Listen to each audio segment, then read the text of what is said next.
Thank you again for joining us for our evening Katha. Today we're sitting in Srila Prabhupada's house in Vrindavan, and we're going to discuss different pastimes of Srila Prabhupada, some that I've personally experienced and others that I've heard from my godbrothers. So one nice devotee wrote in from Germany, Megha, and she requested, since we're talking about Prabhupada, that we sing a nice Brishvasi bhajan that's one of her favorites, one of my favorites, all about the Guru. So if you have your devices, you can look up Sri Guru Charan Kamala Bhaja Man.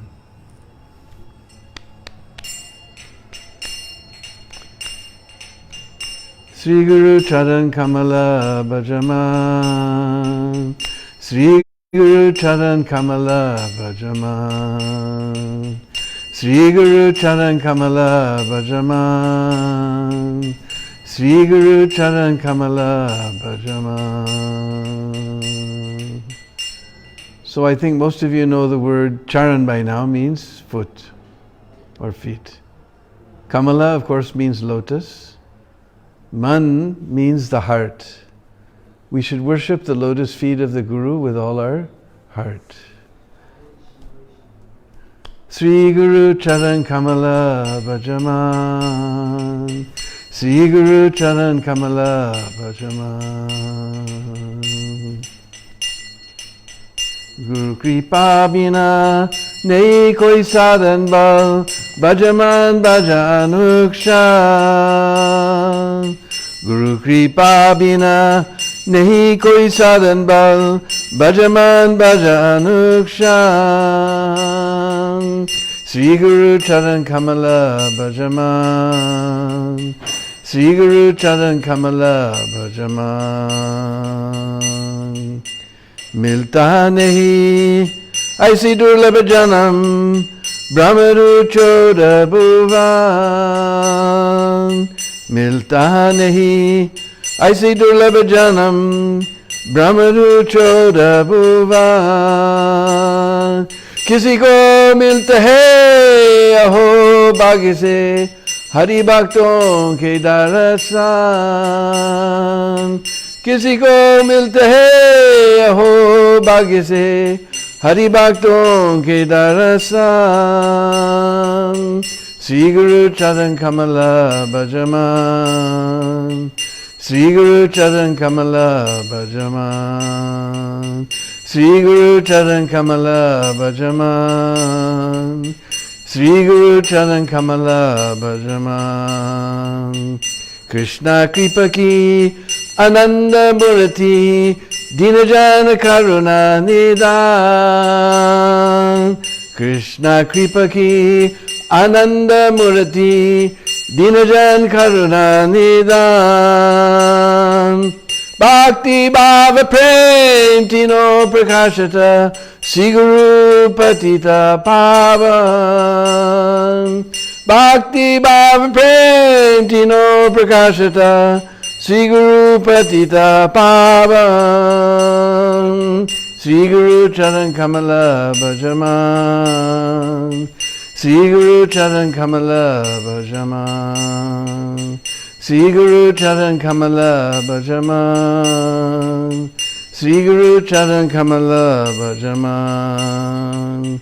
Shruti Smriti aur Purana Namohe Kino Spasta Praman. Shruti Smriti aur Purana Namohe Kino Spasta Praman. Tanamana Jivan Guru Pade Arpan Sri Harinama Ratan. Tanamana Jivan Guru Pade Arpan Sri Harinama Ratan. Sri Guru Charan Kamala Bhaja Man. Sri Guru Charan Kamala Bhaja Man. Sri Guru Charan Kamala Bhaja Man. Sri Guru Charan Kamala Bhaja Man. Srila Prabhupada ki jai. So again, we welcome you to our evening Katha. Today we're going to have Prabhupada Katha. We're sitting here in Srila Prabhupada's house in Vrindavan. And first of all, I have to beg forgiveness from Srila Prabhupada and to all of you that due to my knees I'm unable to sit down. It's improper to sit in a higher position or sit in a chair before the Guru or before the deities, but I'm unable to sit down, so Prabhupada has to please forgive me, and all of you have to please forgive me. Because I have personal experience. One time Prabhupada was leaving Los Angeles, and we all went to the airport, because nowadays you can't imagine, but in old days we used to go right into the airport with kirtan party. So we had big kirtan party, something was delayed, so Prabhupada was sitting in the seats in the waiting lounge, and all the devotees were sitting around, there was no space. So just opposite Prabhupada, I sat on the chair. And immediately Prabhupada took his hand and went like that. So then I learned that one should not sit on the same level or above the spiritual master, so you have to forgive me today because of my knees. So everybody always asks, when did you first meet Prabhupada? Actually, I first met Prabhupada because I joined in Boulder, Colorado in 1969. Last year we went there for the 50th anniversary of preaching in Colorado. So that time, temples were on the East Coast and West Coast, but this is the first temple in the middle of the United States. Not exactly middle, but off the coast anyway. So, just by reading the introduction of Prabhupada's Bhagavad Gita as it is, all my questions in my heart were answered. And I decided to surrender to Srila Prabhupada and become his follower. So I first met Prabhupada through his book, Bhagavad Gita as it is. So then after a few months, that was Janmashtami of 1969. So in January of 1970, Prabhupada came to Los Angeles, so they sent us out to Los Angeles. We drove out there because nowadays we fly around like anything, but those days was very different times. We had no money, so we drove there to LA. And this was the old La Cienega temple, not the temple on Watseka Avenue that is there now. So in that La Cienega temple, there was no place for Prabhupada to stay in the temple itself, like in Watseka. So Prabhupada was staying in a flat nearby. He came in the morning for greeting the deities, then he gave Bhagavatam class, and after Bhagavatam class for 5-10 minutes he would do kirtan. We don't do that anymore, but Prabhupada would take his gong, he'd hold it with his thumb, the loop with his thumb, and he would have kirtan for 5-10 minutes, and then he would go back. So we arrived around noon, meaning we weren't going to see Prabhupada till the next day. But it happened to be Saturday, so on Saturdays we used to go to Hollywood Boulevard and chant Harinama Sankirtan. So, in America, if chanting that God's name on the street is your religion, then they can't stop you. But if you block traffic, they'll get you on that one. So there was one place on Hollywood Boulevard where there was a very wide sidewalk in front of a restaurant called Diamond Jim's. So, we had a wonderful devotee named Vishnu John who would lead us. And he had us with our back to the street, facing toward the restaurant. And we were in a curve like this, he said, just like the eye of Krishna. And devotees would push people up against the wall of the restaurant so that the traffic wasn't stopped. So police were happy, we were happy, only Diamond Jim's was very unhappy. One time I told this story here in Vrindavan, and Gargamuni was there. He said, yeah, he was a big mafia, he threatened to kill me if I didn't take our kirtan party away. So, Vishnu John would have us with our back to the street, and he would look down the line, and he would chanting on his Bhananga and dancing on his toes. He looked like he was floating. And Prabhupada told that Vishnu John will chant his way back to Golok. He had such a beautiful voice. And we had a special Hollywood melody. Hare Krishna, Krishna Krishna, Hare Hare, Hare Rama, Rama Rama, Hare Hare. And there was part B also. Hare Krishna, Krishna Krishna, Hare Hare, Hare Rama, Rama Rama, Hare Hare. So this was our Hollywood Boulevard melody, raga. And Vishnujan would play very furiously, playing on the mridanga. As he said, we don't want to leave any gaps for Maya to enter. So he was playing very furiously, looking down the line. Suddenly Vishnujan's eyes got very big. This time he wasn't Maharaj, he was just a brahmachari, but his eyes got very big, like saucers. And he said, Prabhupad. And he hit the street sidewalk. Now we were looking this way, we didn't see anything in front of us that would be a reason for him to do like that. So something must have happened behind us. And it just so happened that time Gargamuni was there. He told me, yes, that night Prabhupada asked me, take him to Hollywood Boulevard to see the devotees pushing on the Sankirtan movement of Lord Chaitanya in this horrible place called Hollywood. So Prabhupada, we looked, and there was, now you know how old I am, Prabhupada was sitting in a small Ford car, Ford Admiral. You probably never even heard of a Ford Admiral. But anyway, he was sitting in this Ford Admiral, and he was in the, we could see him in the window, and he was making pranams to us. You don't want to know about us. We crashed Yamaraj's hard drive. To this type of people, Prabhupada was making pranams. So immediately we also hit the sidewalk. We felt like peeling up the sidewalk and crawling underneath. We were so embarrassed. The pure devotee was making pranams to us. But Prabhupada was so grateful that in this horrible place called Hollywood, we were pushing on the Sankirtan movement of Lord Chaitanya Mahaprabhu. Prabhupada was so grateful. He was making pranams to us. Later I became president of a temple in Portland, Oregon, in the northwest corner of America. At that time, Mukunda Maharaj, he was Mukunda Das Adhikari at that time. He was living not far from Portland in the state of Washington, Kelso, Washington. But he used to come down and tell me stories about the beginning times of Krishna consciousness. And he told me how he became a devotee. He said that time he was in a rock group and they were just starting to get popular. And suddenly, with all the fame, it wasn't what they expected. He said Prabhupada came into his life just at the right moment, just when the pinch of material success was pinching at his heart. Because before they would just play together and jam and have a good time. Now they had contracts to negotiate and contracts to sign, and the people would tell them what they wanted them to play. They couldn't play what they wanted, and it was just beginning to pinch his heart. When he heard somebody told him that there's this Swami from India teaching Sanskrit. Because Prabhupada was speaking on Bhagavad Gita and quoting Sanskrit verses, so they thought he was teaching Sanskrit. So it was just a couple of blocks on the Bowery. Now, the Bowery at that time was the worst place. You could say it was not with the Bowery, but the bowels of New York City. So Mukunda, out of curiosity, he thought he'd go down and see what it's all about. So he walked down, he found the address. And Bowery meant so many bums were there.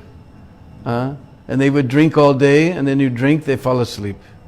And because they're drinking, that has to come out. And now they're drunk, they don't want to go anywhere. They just go behind the stairs and relieve themselves. So there was this horrible smell, plus these drunks. You had to step over all these drunks. But he said they were very respectful to Swamiji. When Swamiji would come, they would stand up, they would offer him the way. But Mukunda walked in, he had to step over these drunks. There was this horrible smell of stale urine. Prabhupada was tolerating all these things just to save fallen souls like us. We can never be, we are internally indebted to Srila Prabhupada. So he walked up this stinky stairway to the loft. There was a loft on top. In America they're called AIR, not All India Radio, but Artist in Residence. Because artists were very poor and they need a nice airy, light place to do their work, so they would rent these lofts on top of the apartment buildings and live there and do their painting. So some young fellow from California had gotten an inheritance from his family. He had this romantic idea of becoming an artist in New York, and he paid the rent for the whole year, and he was living there. Then because he had money, then all of a sudden he had so many friends, so-called friends. And then he realized everybody was just ripping him off. He got depressed. So he decided, Prabhupada was living up in New York, uptown New York, and we know Prabhupada's typewriter got stolen and he wanted to leave that place. So he offered, I've already paid the rent, you can stay there. Unfortunately, he also told some other people, other boys, they could stay there also. So Prabhupada moved into the loft and was giving classes on Bhagavad Gita Monday, Wednesdays and Fridays. So he came there, he knocked on the door, Prabhupada didn't even answer the door. He just said, come in. So Mukunda said, I opened that door and I stepped back 5,000 years in history. There was this golden person draped in orange saffron robes, sitting behind a trunk. Now in the old days, before we had nice aristocrat and Samsonite suitcases, we used to have these big square trunks with all kinds of iron all over them to hold them together. So Prabhupada had shipped his books and he'd carried his books over on the ship on these trunks. He's using that as a desk. Here was this person, looked like a genie who's popped out of a magic lamp out of 5,000 years, and sitting behind this trunk, he had a broken typewriter. He was typing out the manuscript for Bhagavad Gita, and there was pages of manuscript all over the place, completely incongruous situation. And Prabhupada just looked at him, that looked like you meet an old friend after a long time. You're walking down the street and suddenly you see your old friend. Like that, Prabhupada, with so much love in his eyes, he was just looking at Mukunda. He said, come, come. And Mukunda sat down and they began to discuss, and Prabhupada told he was having classes, you should come to our classes. And like that, they had nice discussion and he promised to come. So he started coming to Prabhupada's classes Monday, Wednesdays and Friday nights in the loft. And they would have kirtan and they would have class on Bhagavad Gita.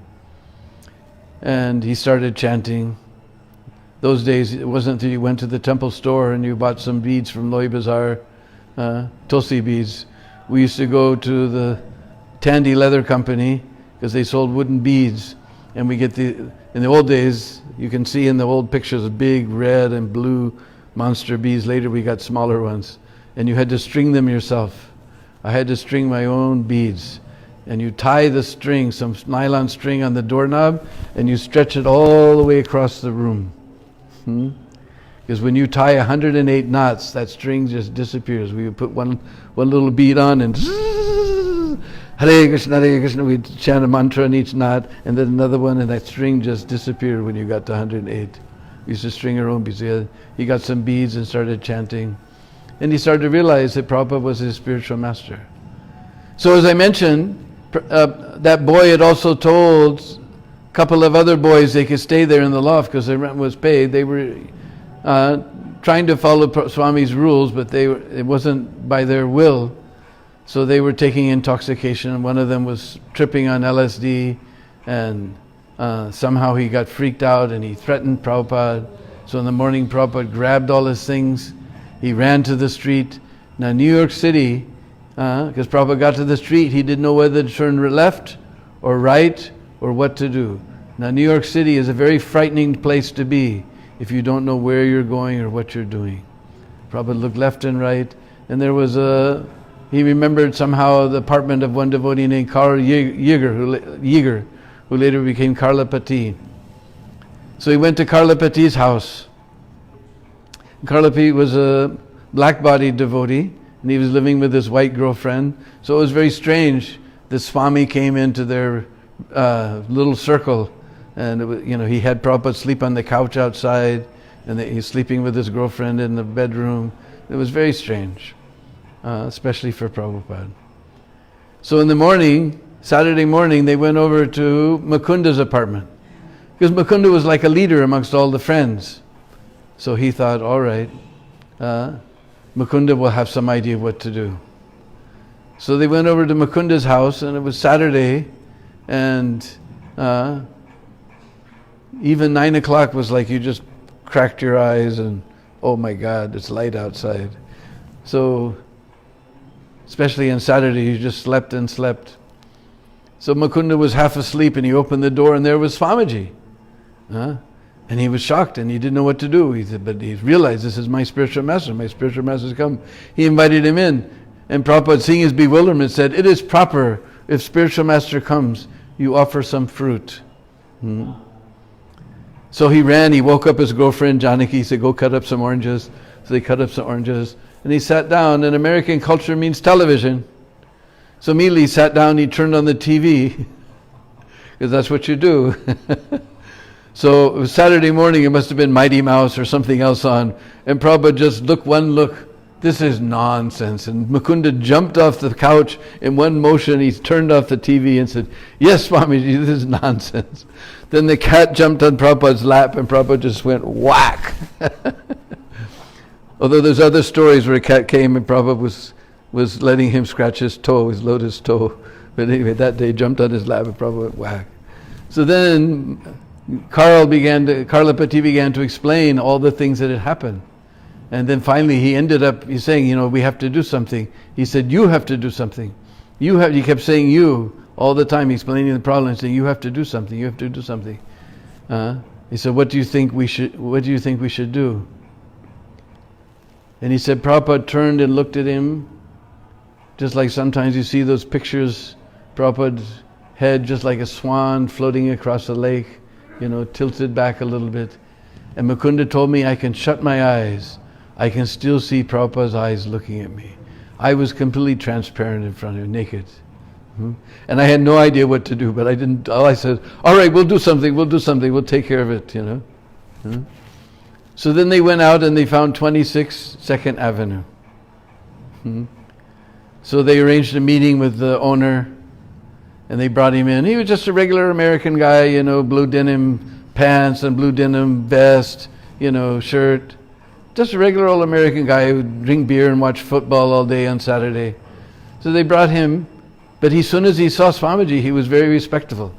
He bowed before him, he held the chair for Prabhupada to sit, he called him Your Honor, and he was very polite he was very humble in front of Prabhupada. So the devotees were preaching to him about Krishna consciousness, he was listening so nicely, and they finally said, and for just $20 a month, you can become a member of our society. You should have become life member back then, huh? And the guy looked at everyone and said, well, how about if we knock $20 off the rent every month, whatever the monthly rent was. So then they signed the contract. Then Prabhupada took one of those a set of those old red Bhagavatams, and he signed it, and he handed it to this poor American guy, just regular guy. He became so stunned. He said, "But I'm not worthy to accept this." Prabhupada, no, you take. And Prabhupada gave him. So then they moved into 26 2nd Avenue, which is a storefront called Matchless Gifts. And Prabhupada started that's when things really started, and Allen Ginsberg came and so many things. And then the Mott Street crew, Kirtananda and Umapati and everyone joined. And they were looking, it was just a completely empty place. There was nothing there. We know the story where the drunk stumbled in the middle of Prabhupada's lecture. Where is it? Oh, and he bought 2 rolls of toilet paper and put it on the ground, bowed to Prabhupada, and all the devotees, what's Swamiji going to do? And he walked out the door. And Prabhupada said, just see, his devotional service has begun. So anyway, that was just a bare storefront. They just had got some milk crates, turned them upside down, put an old rug underneath it, and put a picture of Radha Krishna behind Prabhupada, and that became the Vyasa-san. So the Mastri crew, they had been to India, Hayagriva and all, so they thought, let's decorate the place. So they brought over all these, Jaipur bedspreads with the tree of life and all kinds of beautiful designs on them, began hanging them on the wall, and strings of bells, and they had all kinds of posters that they had brought back from India, so they put posters on all the walls. And then some of the other boys came in, and they looked and said, what are you doing? This is nonsense. This is extra. Swamiji says we just accept what's essential. Just what we need. This is extras. So no, we're decorating this temple for Krishna. No, this is extra. This is Maya. He said, no, this is the first ISKCON politics. So I guess Swamiji had an apartment behind, so he must have heard the argument going on. He came down inside, and probably just like a little child, his eyes got very big, and he looked around, and he pronounced, "This is Krishna consciousness." Even when I was a young devotee, sometimes if by mistake, just like Viswanath Chakravarti Thakur says, sometimes the worms, they crawl inside the tree and dig underneath the bark, and you peel off the bark, and sometimes there's letters are there, just by chance. So by chance, we did something right, and the older godbrothers would tell us, "Oh, this is Krishna consciousness." We don't say that anymore. We don't encourage anybody anymore. In the old days, we used to, "Oh, this is Krishna." Prabhupada said, "This is Krishna consciousness." Then he went around and he looked at all the posters, because they didn't know what Swamiji going to say. So some of them were demigods, so Prabhupada, take this one out. Then there's one, and the boys, they thought it was a cat or something. They couldn't figure out what it was. And Prabhupada looked at this, he said, "Oh, this is Hanuman, great devotee of Lord Ram." And they looked, "This is a devotee? Looks like that?" And somehow or other, though it's very rare, especially in those days, way back in 1960s, they had a picture of Sadbhuj, six-armed Lord Chaitanya. And Prabhupada's eyes got very big. He said, "This is Lord Chaitanya." Now a little bit, Prabhupada had preached about Lord Chaitanya, and also they looked, this six-armed guy with bow and arrow and flute and kamandalu and sannyasara. This is Lord Chaitanya? So Prabhupada kept some of the pictures and told them to take some of the pictures down. In this way they decorated the first temple. So then, Mukunda was living with his girlfriend Janaki, so Prabhupada was encouraging him that you shouldn't live together like this, you should get married. So then they thought, all right, let's get married by Vedic way. So they thought this is a great opportunity to introduce Janaki's sister, who was, I can't remember her name before she was a devotee, Jamuna. This is a way to introduce Jamuna to Krishna consciousness. So they wrote to her that we're getting married here in New York, you should come for the wedding. So then, at that time of her life, because we know Jamuna was a great cook, at that time in her life, she was into macrobiotics. Those who were my generation, you may remember macrobiotics. Practically the only thing you would eat is brown rice and chikusan soy sauce, and everything else is sampaku, elephant aparad. Especially milk, ghee, sugar, butter, all these things are the maha elephant aparad, mahahati aparad. So anyway, Jamuna flew into New York, they picked her up, they brought her back to Prabhupada's apartment. Now if you've ever been to an Indian's house, you know that as soon as you come in, you have to eat something. And they never let you stop. So you want some more? No, that's right, plum. So Prabhupada was feeding all of these things to Jamuna, and Jamuna was just looking and she was just nibbling, because all spices and ghee and milk, and it was just horrifying, So Prabhupada wasn't satisfied, because you've been in these houses, they just stuff you, and Jamuna was just nibbling. So Prabhupada wasn't satisfied. So then afterwards they were sitting, and Jamuna personally took her. She used to also live in Oregon, and I was there for the installation of her deities. Sri Sri Radha Banabihari Lal Ki Jai. So she told us this personally told us this story. So we'll find some details you won't find in Leelamrit. So anyway, so she was sitting there talking. Then suddenly Prabhupada said, "I know what you will like," because Prabhupada wasn't satisfied. She didn't eat full. He said, "All my disciples are liking too much." And he reached behind him, and there was this tin can with sugar crystals crystallized all the way down the edge of the can. And Prabhupada pulled out a gulab jamun. Here's milk and sugar and ghee all mixed in one. The mad elephant offense of macrobiotics. And he gave it to Jamuna. She tried to hide it in your hand, but gulab jamun is not something you can hide in your hand. So she put it in her mouth and she began to eat, and she personally told me this story. He said, "I thought for sure I'm going to throw up right in front of everyone. And I vowed within my mind, I will never, ever have anything to do with this fellow for the rest of my life. So then somehow Prabhupada was so charming that by the end of the evening, he had completely charmed her, and he said, you're coming from the bride's side, so it is the bride's side's duty to make the feast. If you will come tomorrow morning, I will teach you how to cook Indian style. And she already made this vow, she's never going to, now he's inviting her to come and learn how to cook Indian style. So she was a cook, it piqued her curiosity. So then he gave her a list. And so you get this, and this, and this, and this, and this. So she went to the store, and there was one thing there she couldn't read it. It said turmerind, turmeril, something like that. Anyway, the old guy won't notice, she thought in her mind. So sure enough, Saturday morning she shows up, 7 o'clock in the morning. 7 o'clock for us in those days was an ungodly hour. And this is her own, this description you won't find in Nilamrit, but she personally told me she had blue jeans, a t-shirt, and no bra, and her hair all over the place like this. And Prabhupada answered the door, immediately took the bag. He took everything out of the bag, and immediately he said, you did not get any turmeric. You did not get any turmeric. He said, we noticed. Immediately Prabhupada said, you did not get any turmeric. And she just made some lame excuse, well, I couldn't find it. Anyway, the boys are bringing every day. But anyway, we have some. Now, our Indian ladies, we like to be very, very clean in our cooking. And we're afraid that some hair may fall in the cooking and it'll become dirty. Is it possible you could tie up your hair? So then she took her big hair and tied it all in a big bun. Then Prabhupada said, wash your hand. And the whole rest of the day was wash your hand. Whatever she did, wash your hand.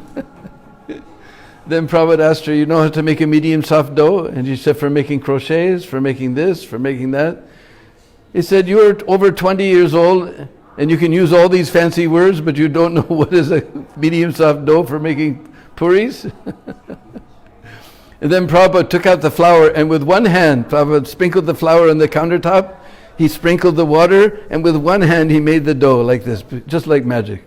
And then he taught her how to make samosas and fill them. And the rest of the afternoon she spent making these samosas and filling them. So, anyway, then she was going back to San Francisco because she had come from San Francisco. And there was some talk she was going to go to Nepal. Because she knew how to do calligraphy. And there was some type of calligraphy she wanted to learn in Nepal. Fancy writing, for those who don't know what calligraphy is. So there was some plan of going to Nepal. So one time she came Prabhupada before she left to back to San Francisco. And Prabhupada asked her, why do you want to go to Nepal? And Jamunadasi sat back and she thought for a minute. Said, well, you know, Swamiji, we are looking for the highest thing. And Swamiji's eyes got very big like a little child. He said, oh, you are looking for the highest thing? You stay here with me. One day I will show you what is the highest thing. So instead, they went back to San Francisco, they started a temple, and later there she was in Portland, not in Portland but in Oregon, installing the highest thing, Sri Sri Radha Banabihari. So then some of my other personal experiences with Prabhupada, one time, whenever I would visit LA from Portland, I would always sit right in front of Prabhupada's Vyasa. I also made sure I was always right there. So I was right in front of the Vyasa-san on the left side. And after the class, Prabhupada climbed down the steps and he paid his dandavats. And I looked up and I saw those 2 lotus feet sitting right in front of my head, and I just went like that. Just moved my head into Prabhupada's lotus feet. Another time I was sitting right in front of the Vyasa-san. I don't know which lecture it is, but you can find there's a little break in the tape. But I was sitting right in front, and Prabhupada was sitting in a Vyasa-san, and he started going like this to me. And I thought maybe my dhoti's open or something. I looked down, everything's fine, I couldn't see anything. and I put my hands down just like a yogi, and I looked at Prabhupada and he moved his head like that. So I just froze in this yogi position. Later Prabhupada was giving the class, and in the old days we had this bad habit of moving our legs like this, So all of a sudden Prabhupada stopped his class. I wish I knew which class it was. He just looked down at me and said, "Don't do that."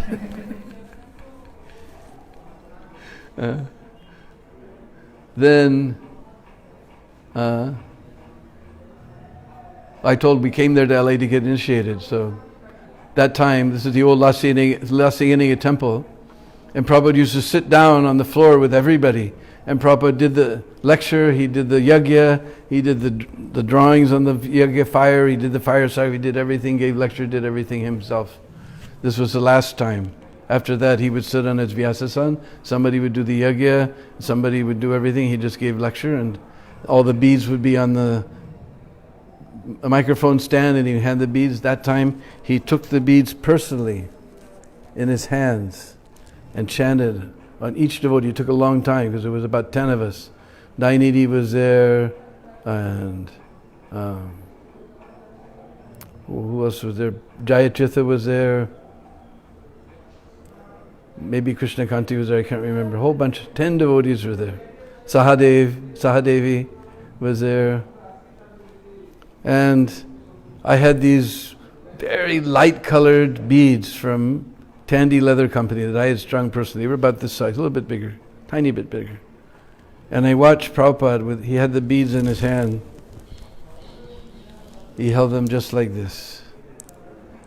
And they were very light colors. It looked like a string of pearls in Prabhupada's hands. And I watched carefully how he chanted. For the Hare Krishna, he would go, Hare Krishna, Krishna Krishna, Hare. Then he'd roll to the side like this. Hare Ram, Ram Ram, Hare. Then he'd go to the next, on the tips of his thumb and finger, Hare Krishna, Krishna Krishna, Hare. Hare Ram, Ram Ram, Hare. Hare Krishna, Krishna Krishna, Hare. Hare Ram, Ram, Hare. To this day, I still chant my beads just like that. Looked like a string of pearls, and Prabhupada chanted one full round. Then he called me forward, and I came there, and he said, "How many rounds?" I said, 16 at least. And said, "And what are the rules and regulations?" He said, "No meat eating, no illicit sex life, no gambling." Then my mind went blank. And then I completely froze. I couldn't think at all. And I was just sitting there, and Prabhupada was looking at me. And some brahmachari behind me was saying, "No drugs, no drugs, no drugs, and no intoxication." And Prabhupada knew where I was at. He said, "Yes, no LSD." And he laughed at his own, it was so sweet, Prabhupada laughing at his own joke. Then he handed the beads to me and said, "So your name is Deena Bandhu." Deena Bandhu means friend of the humble. And I guess I still look shocked from forgetting one of the regular principles. So Prabhupada looked at me. I must have had some funny look. He said, "It is all right?" "Oh yes, Swamiji." "Oh yes, Prabhupada, it is all right." Then Prabhupada made the designs on the yajna thing. He did the yajna. After the yajna, he got back up on his big tall Vyasasan in LA temple. It was already on a platform this far up. The deities were there and Prabhupada was on this side. And he started kirtan. Now the person who made me devotee was Bhavananda. We all have seen Bhavananda on Hollywood. So because he was a Hollywood personality, because it wasn't in those days you went to the temple store and you bought, some dhoti from Loy Bazaars, you used to go to J.C. Penney's or Woolworths or Sears and you buy this peach-colored dacron, 35% dacron, 65% nylon cloth, and you cut it off, whatever, I can't remember how many meters, and you made it into a dhoti. But he was from Hollywood, so he got this very, very silky, shiny cloth. Very silky, shiny cloth. Peach-colored. And some people like to tie a knot, but Prabhupada saw that one time in a Ramanuja, my godbrother Ramanuja told me in South Africa. He was and Shamlal also told me, he was in Mayapur, and I don't remember where Ramanuja was, but Prabhupada saw this big knot. He said, only Sudra ties a knot in his dhoti. Otherwise you take it across like that, pull it tight and fold it like that. So after the yajna, then there was kirtan. And we were all dancing in front of Prabhupada, and all of a sudden I felt it going, zit, zit. It was very silky and slippery. So I just grabbed my dhoti like that, and just jumping up and down in front of Prabhupada. So, anyway, then there was a room in the side of the old Lasiyaniga temple where Prabhupada took prasadam. It was an interesting story there one time. Prabhupada would sit there and a few devotees would sit with him. And Tamal was there and a devotee named Jai Gopal, who's no longer in this world. And Prabhupada was eating the feast. Then he pushed the plate over and Jai Gopal jumped and he grabbed the gulab jamun off of Prabhupada's plate. And popped it in his mouth. And Tamal was so furious, he admitted to me that I was going to punch him right in the nose in front of Prabhupada. And Prabhupada, he said, Prabhupada, did you see that? Did you see that? Yes, Jai Gopal is a very nice devotee.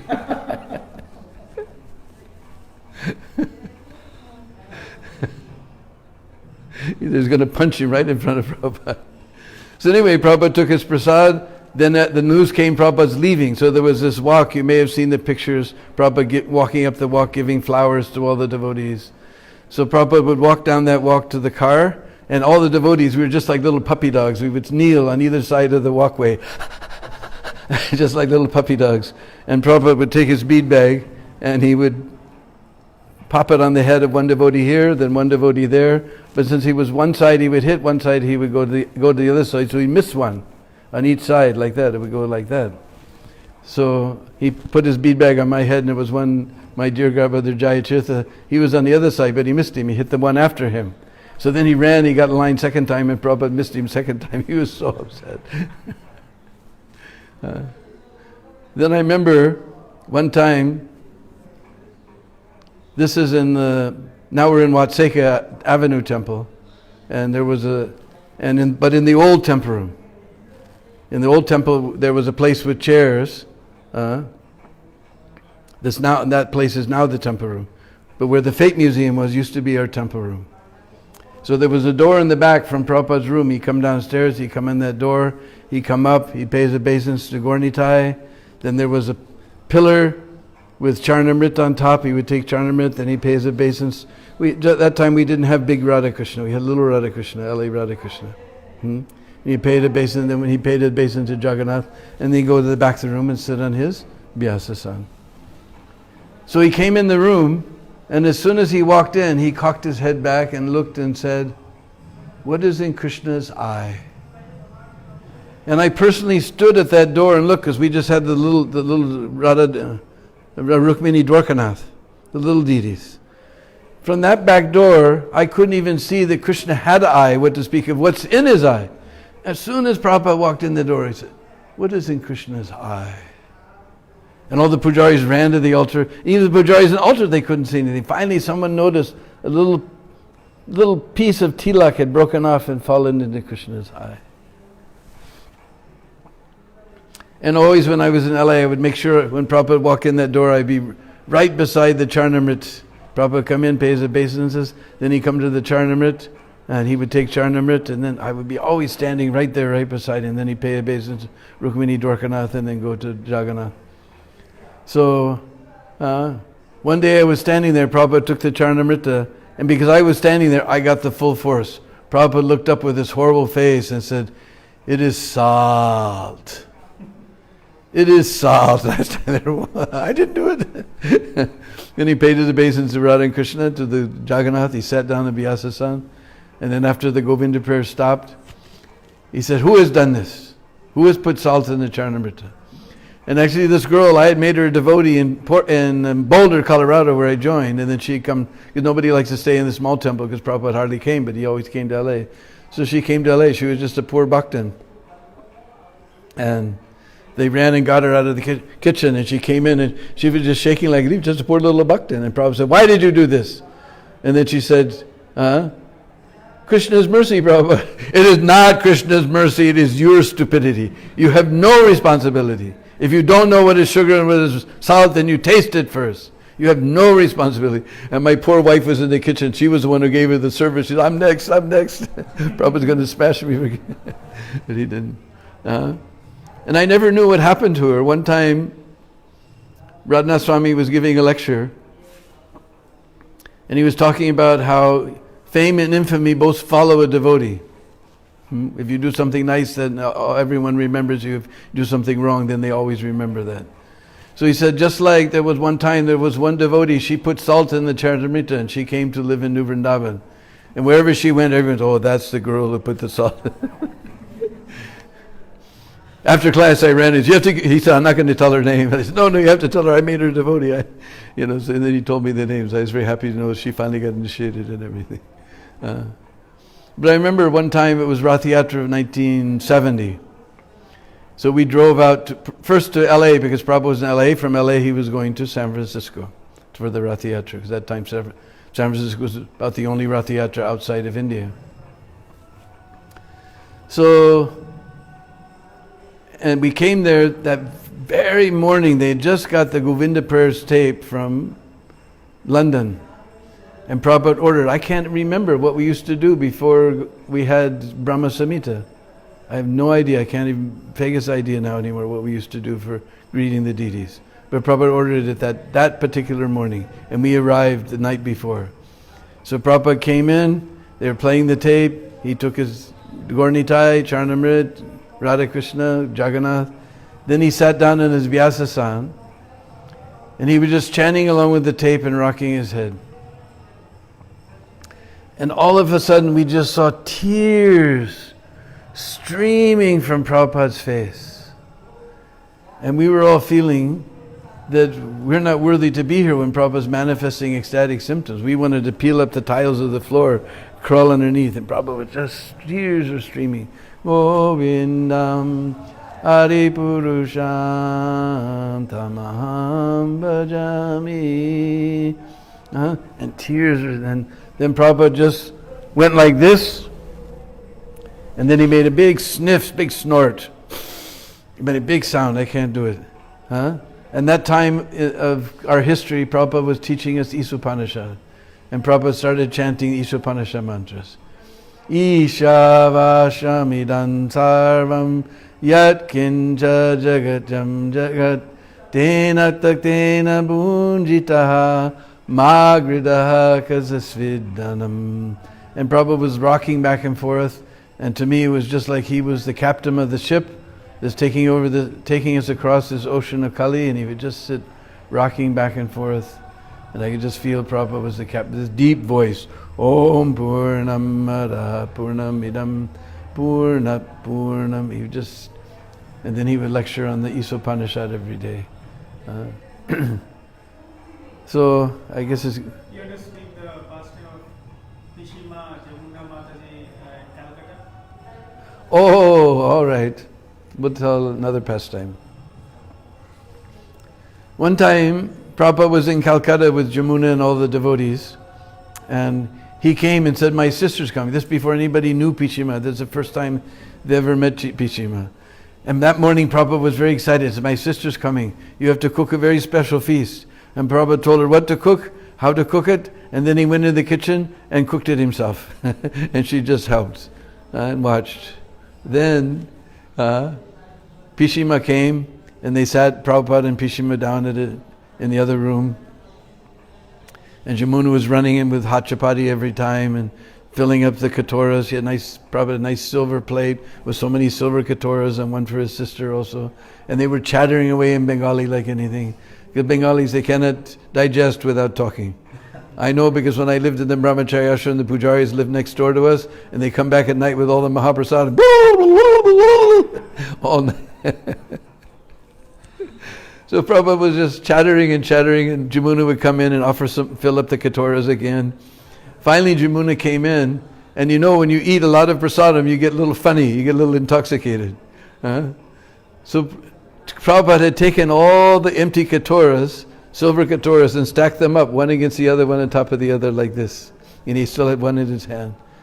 And Jamuna came in and said, Swamiji, because it's old days, you know, you want some more, Swamiji? He said, look, I am a good boy. I have finished everything on my plate. And he took the last katora and threw it at the bottom, and everything fell down with a big noise. And she realized Prabhupada was totally intoxicated. Oh, Swamiji. Then she looked at Pishima and she said, shall I give her more? And she doesn't know a word of English. And Prabhupada said, Oh no, she is so fat. If you give her anything more, she will explode.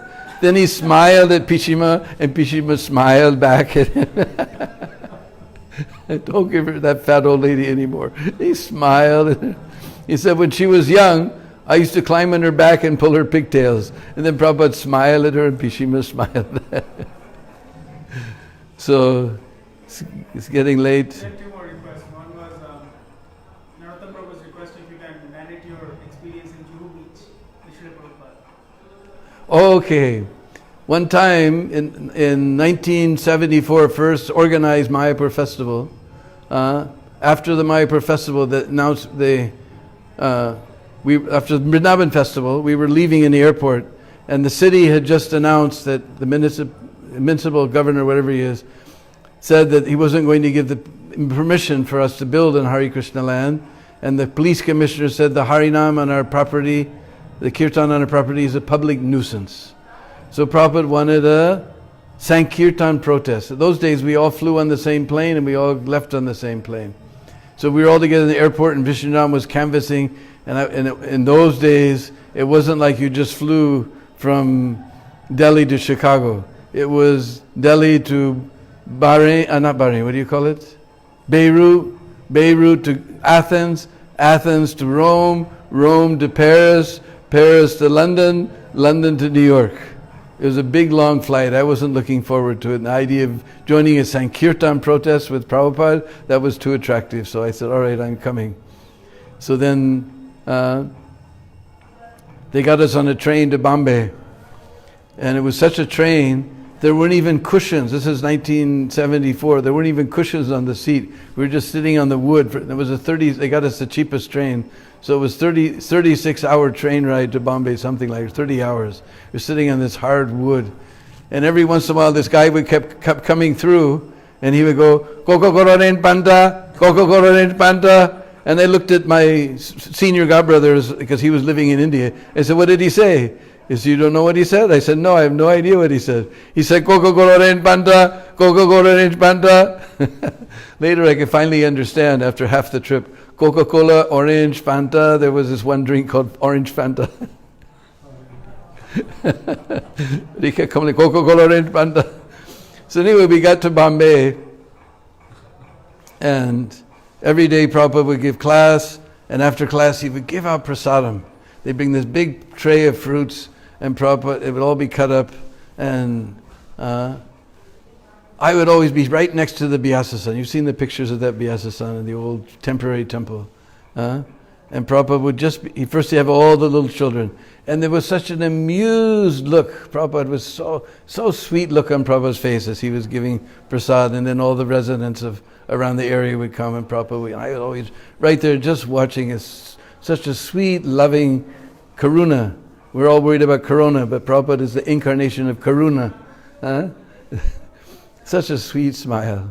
Then every morning he would go to the beach, and we all know the famous Dr. Patel would come and challenge Prabhupada. Actually, he loved Prabhupada very much, but this was their pastime. So we were walking down the beach, and I got to be in one of those walks, and Dr. Patel was arguing Mayavad philosophy, that it's all one. And Prabhupada said, just see, here is the sand, the sea, and the sky. But we're walking on the sand, not on the sea or in the sky. It is all right, you can say it is all atoms. It is all one, but still, we walk on the sand, not on the sea or the sky. Then Prabhupada walked some more, and he gave some other example. Then he said, just like the body. In the body, so many holes are there. But we put the food here, not here, Prabhupada. He said, even a child can understand. Therefore, your intelligence is less than a child. All right, we'll stop here. We thank you. Kaushalya's pastime. Kaushalya's pastime. All right. I heard this in the 30th anniversary of Bombay Temple. Kaushalya came, my old god sister. Like I told, Prabhupada was teaching us Isospanishad mantra. At that time, Prabhupada took the first batch of devotees to India, and they were traveling all around doing programs. And we've seen the famous pictures of Prabhupada in Surat. They put saris across the road to shade the devotees, and they put so many garlands. You've seen the picture of the devotees, the garlands up to their nose. In the middle of one of those pictures there's a girl. She looks almost Indian. She has nice olive-colored skin, looks like just like Indian. That's Kaushalya. She had marigold malas up to her nose. So she was like 16 or 17 when she joined, so she was like a teenager still. And they were in India traveling around with Prabhupada. They went to Surat. So they had such a reception in Surat. Then they went to a village outside of Surat. Now in the big city, it's hard to make a big splash, although they did in Surat, because there's bars, restaurants, movie theaters, so many things. But in the village, there's nothing to do except listen to the grass grow.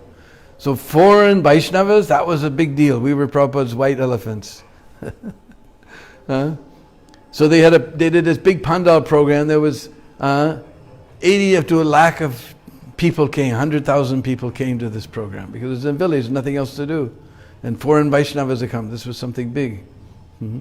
So in the morning, Prabhupada was teaching them Isopanishad. So Kaushalya, she was just a young teenager. She wanted some attention from Swamiji. So she went up and she said, "Oh Swamiji, I can chant whole Isopanishad by heart." And Prabhupada said, "Oh, that's nice." So later that evening, big Pandal program, 80 to a lakh of people are there in this Pandal program. Prabhupada is preaching very strongly in Hindi. And suddenly he broke into English. And he said, "And I have got one lady disciple. She can chant whole Isopanishad mantra by heart." And Kaushalya went, "Oh my God, why did I ever tell him?" And then he announced in Hindi that one of my lady disciples is going to chant the Isopanishad mantra. And she went up there and she looked out at 100,000 people and she just shut her eyes. Om Purnamadaha Purnamidam Purnat Purnamudachyate. She chanted the whole Isopanishad mantra.